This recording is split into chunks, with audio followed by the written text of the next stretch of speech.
बिस्मिल्लाहिर्रहमानिर्रहीम अस्सलाम वालेकुम नाज़रीन, मैं हूँ आपका मेज़बान दानिश अंसारी और आप देख रहे हैं मेरा YouTube channel Danish Ansari official. नाज़रीन, आज हम बात करेंगे मलिक महबूब साहब से। आप सबके फेवरेट हैं, मशहूर एस्ट्रोलॉजर हैं। अस्सलाम वालेकुम मलिक साहब, कैसे हैं आप? वालेकुम अस्सलाम। अल्लाह का शुक्र है। आप सुनाए क्या हाल चाल है दानिश साहब?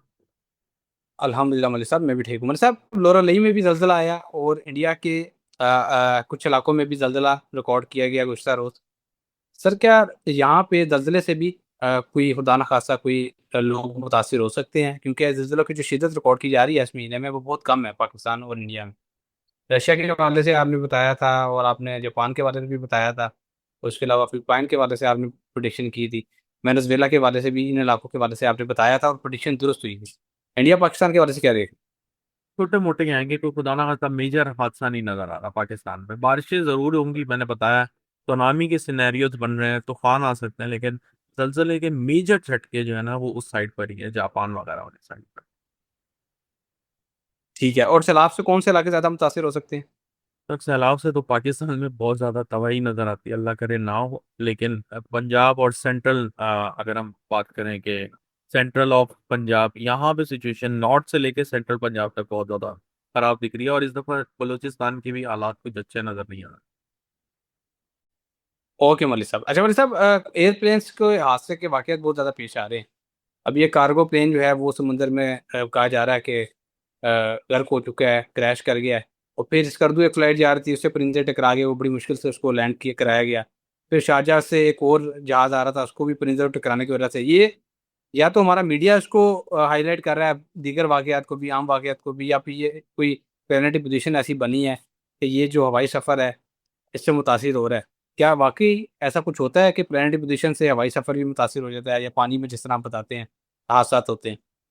देखिए, मुझे अभी पानी के हादसा ज्यादा दिख रहे हैं, हवाई जहाज के इतने नहीं होंगे। शायद वो न्यूज बैक टू बैक आ रही होगी, तो इसलिए हम लोगों को फील हो रहा होगा कि खुदा ना खास्ता हवाई जहाज के मसले हो रहे हैं। लेकिन अभी ऐसा कोई मसला मुझे नजर नहीं आता।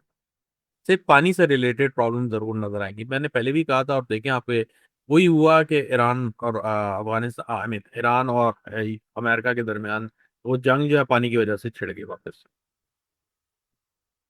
ओके मलिक साहब। अच्छा मलिक साहब, इंडिया और पाकिस्तान की क्या सिचुएशन देख रहे हैं? क्योंकि इंडिया की तरफ से पानी का जो मसला है, सिंतास माहे के खिलाफ वर्दियाँ जो है वो की जा रही हैं। क्या इंडिया और पाकिस्तान के दरमियान जुलाई के महीने में मामला सही रहेंगे? छोटे मोटे जो हैं वो क्लैशेस नजर आते हैं, कोई मेजर मैंने जैसे कहा है पाकिस्तान का अभी तक 2027 से पहले कुछ भी नहीं है। 2027 में जरूर हो सकता अच्छा मलिक साहब, कुछ पॉलिटिकल क्वेश्चन आपसे कर लेता हूँ। जुलाई का महीना जो है वो उसके 10 दिन तकरीबन 8 दिन गुजरने वाले हैं, गुजर चुके हैं। लेकिन वो कोई एहतजाज, कोई तहरीक, खान साहब के लिए रिलीफ के लिए कोई कोशिश, कोई काविश, कुछ दिखाई नहीं दे रहा। तो ये पीटीआई जो बिल्कुल खामोश होके बैठ चुकी है और कोई तहरीक नहीं चला रही, इसकी वजह क्या है? प्लानिटरी पोजीशन क्या है? क्योंकि पीटीआई का दायचा तो आपके पास मौजूद है। उस दायचा देख के बताएं कि क्या वजह है कि ये लोग खामोश बैठे हुए? है। नहीं, ये लोग डिवाइड हो, ये वो पीटीआई नहीं रही जो एक खान साहब के जमाने में थी। इसलिए आप इससे उम्मीद ना लगाएं। और मैंने आपको बहुत दफा बताया कि खान साहब खुद ही अपने आप को जेल से निकलवा सकते हैं। मुझे नहीं दिखता कि खान साहब के लिए कोई तहरीक चलेगी या लोग बाहर आके इनको निकलवाने की कोशिश करेंगे। ऐसा कुछ भी नहीं। तहरीकें दूसरी चलने वाली हैं, जो दूसरी हैं। लोग, हाँ, लोग सड़कों पर आएंगे, खुदा ना खास्ता कुदरती आफात की वजह से लोग सड़कों पर आ जाए, पॉसिबिलिटीज हैं बहुत ज्यादा। दोबारा से ईरान ने पहले अटैक किया, अमेरिका के जो शिप्स है और नेटो ममालिक के जो शिप्स है उन पर अटैक किया गया, क्योंकि वो बगैर टैक्स के अपने हुर्मस को क्रॉस कर रहे थे। जिसके बाद आज रात एक मरतबा फिर डोनाल्ड ट्रंप ने अटैक किया है, गुज़श्ता रोज़ भी किया था और बड़ा पैमाने पे नुकसान भी पहुंचाया गया है ईरान को। और ये कहा जा रहा है डोनाल्ड ट्रंप की तरफ से कि आगे मज़ीद सख्त हमले कर सकते हैं। तो क्या देख रहे हैं आइंदा आने वाले दिनों का? क्या क्या लेकिन डिग्निस बता रही हैं? दानिश साहब, ऐसा दिखता है कि सितारों में ये चीजें बहुत क्लियर हैं कि अभी अमन नहीं आएगा जब तक कि तीसरी जंग अजीम नहीं होगी, तब तक। तो ये जैसे मैंने आपको कहा है कि अब ये न्यू नॉर्मल बन जाए। ये न्यू नॉर्मल, अभी जंगें चल रही हैं कहीं पे, कुछ कह सकते हैं कहीं शादी ब्याह के मौके भी आने वाले दिनों में होंगे। तो इनकी वजह से कोई मेजर चेंज नहीं आएगा इंसानी जिंदगी पे, अनटिल एंड अनलेस खुदा ना खास्ता ये जंग बहुत ज्यादा फैल जाए। जहां तक आप मुझे बोल रहे हैं, तो ये जंग सितंबर, अक्टूबर, नवंबर, ये 3 महीने हैं, इसमें बहुत ज्यादा पड़ेगी। और मैंने आपको कहा था कि ये अगर मुआहदा हो भी गया तो मुझे नहीं लगता ये कामयाब होगा, ये फिर इसकी वॉयलेशन होगी। और वही हुआ, ये एक रिटन सीज फायर था जो मैंने आपको कहा था कि ये थोड़ा सा एक पॉज है, जो पॉज किसी वक्त भी प्ले हो सकता। तो वही हुआ कि ये पॉज था और एकदम से चीजें पलटी हैं। आने वाले दिनों में 15 जुलाई को बड़ा इंपॉर्टेंट टाइम है, वहां पे सन जुपिटर के साथ कंजंक्शन के साइन में आ जाएगा, मतलब उधर कंजंक्ट होगा लेटर ऑन। और उसके साथ अगली जो डेट होगी वो 27 जुलाई, जो मैं आपको बहुत दफा बता चुका हूँ। ये डेट्स के अंदर ही अंदर आप देखिएगा 15 से 27 जुलाई में कोई मेजर, खुदा ना खास्ता, कोई वॉर के सिनेरियो बहुत ज्यादा पड़ सकते हैं या कुदरती आफात बहुत ज्यादा हद तक नजर आती हैं। तो फिलहाल तो ये नजर आता है मुझे। ओके मलिक साहब। अच्छा मलिक साहब, हमने देखा है कि जब भी ईरान पे कोई हमला होता है या ईरान की तरफ से कोई अटैक किया जाता है, तो जो खलीजी ममालिक हैं वो बरह रास्त उससे मुतासिर होते हैं, क्योंकि वो उसी वही इलाका उनको टच करता है।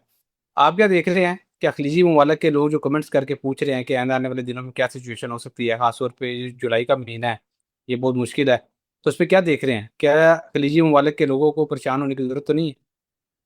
परेशान तो किसी को भी होने की जरूरत नहीं है, क्योंकि जिंदगी मौत अल्लाह ताला के हाथ में है। ये छोटी मोटी जो चीजें हैं ये एकदम से आपके सामने आ जाती हैं, जिसका कोई सरोकार नहीं होता, जैसे इंसानों को, हम लोगों को नहीं पता होता। लेकिन आने वाले दिनों में जैसे मैंने कहा है कि जंग जो है फैलती हुई दिख रही है, तो ये तो पॉसिबिलिटीज बड़ी आराम से नजर आ रही है कि जंग फैलेगी।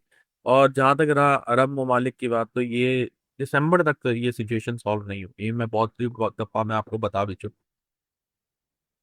ओके मौलवी साहब। अच्छा मौलवी साहब, कुछ पाकिस्तान की सिचुएशन के वाले से बात कर लेते हैं। आज बलूचिस्तान में ऑपरेशन किया गया और फितनातुल हिंदुस्तान के 19 दहशतगर्द हलाक हुए, जबकि जो सिक्योरिटी फोर्सेज हैं उनके 11 जवान शहीद भी हो गए इसमें। सर, बड़ा अफसोसनाक वाक़या हुआ, जिसके बाद जो हमारे वज़ीर दाखिला हैं उन्होंने भी आज प्रेस कॉन्फ्रेंस की, और डीजी आईएसआई हैं उन्होंने भी प्रेस कॉन्फ्रेंस की, और बाकायदा कहा गया कि अफ़गानिस्तान में जो दहशतगर्द तंजीमें, 200 दहशतगर्द तंजीमें गिनवाई गई हैं जो काम कर रही हैं, उनकी तरफ से कहा गया है कि इनको ख़त्म करने का वक्त आ गया है। ये जितनी प्रॉक्सीज काम कर रही हैं पाकिस्तान में, इनका गला जो है वो कोड़ दिया जाएगा। ये अल्फाज थे हमारे वजीर दाखिला के। आप क्या देख रहे हैं कि पाकिस्तान और अफगानिस्तान की भी कोई जंग होने वाली है जुलाई के महीने में? क्या देख रहे हैं इस वाले से? देखिए ये मेजर नहीं है, मेजर कुछ भी नहीं। ये छोटी मोटी बमबारियां, ये ऑपरेशन ये चलते रहेंगे, ये पूरी दुनिया में चलते रहेंगे। मेजर पाकिस्तान के हिसाब से अगर मैं देखूं, पाकिस्तान के स्टार से, तो मेजर आपको उदाहरण खाता कोई बड़ी जंग 2027 में जरूर देखने को मिल सकती है, लेकिन फिलहाल कोई मेजर नहीं है। ओके मरी साहब, बहुत शुक्रिया, आपने वक्त निकाला। इंशाल्लाह नेक्स्ट प्रोग्राम में ऐसे ही दिलचस्प टॉपिक के साथ दोबारा पेश होंगे। अगली वीडियो तक के लिए मुझे और मलिक महबूब साहब को इजाज़त दीजिए। अल्लाह हाफिज़।